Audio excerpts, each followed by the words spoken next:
Good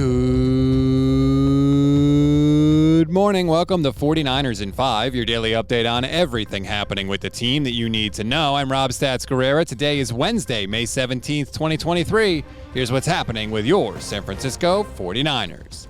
I'm going to do something I don't usually do on the show, and that is praise one of the 49ers beat writers. Today, David Lombardi gets the flowers. He has a story in The Athletic all about how Steve Wilks is integrating into the 49ers coaching staff. And this thing is loaded with great information that we otherwise would never have known.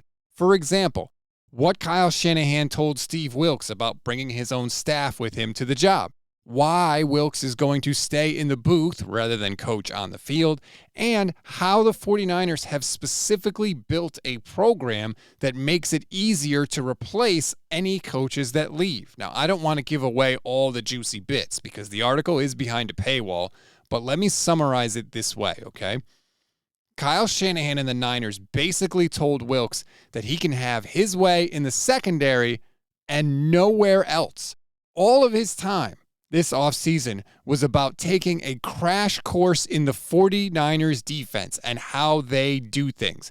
They told him not to move his family out to the Bay Area right away so that he would be completely focused on learning the system and not distracted.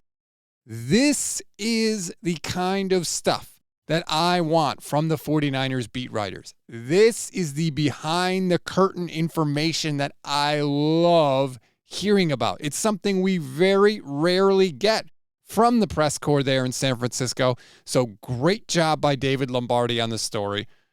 The more I read him, I generally find I like anything he writes except when it's about the quarterback position. When it's about QBs, I hate it. But everything else is really, really good. And I want to be fair because I know I bang on the 49ers press corps a lot, and I feel like it's justified. But when they do a good job, when they do things I like, I think it's only fair to praise them for it because if I'm going to be critical, I should be positive when it's warranted. We always give you one thing to read, one thing to watch, and one thing you might have missed. One thing to read on this Thursday, the 49ers did something else that has the city of Santa Clara uncomfortable. They hired Francine Melendez-Hughes to be the new general manager of Levi's Stadium. If that name is ringing a bell in your head, it's because she oversaw Dodger Stadium security during the worst episode of fan violence in franchise history, the attack on Brian Stowe. You can read all about it in the San Francisco Chronicle. One thing to watch. Yesterday I mentioned Louis Riddick's comments on Sam Darnold and the 49ers quarterback situation. I also did a little dot connecting on who that source might have been, and I think I got a pretty convincing case on who the leak came from. Watch the video on the Gold Standard Network YouTube page and see for yourself. One thing you may have missed, George Kittle revealed that Trey Lance is going to throw at tight end university for the second straight year, along with Bills quarterback Josh Allen, by the way.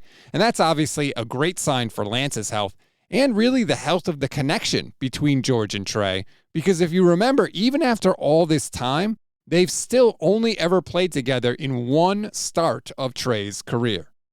That's a wrap on today's 49ers in 5. Please rate, review, and follow the Gold Standard Podcast Network. Enjoy your Thursday, everybody. I'm Rob Stats Guerrera. We'll talk tomorrow.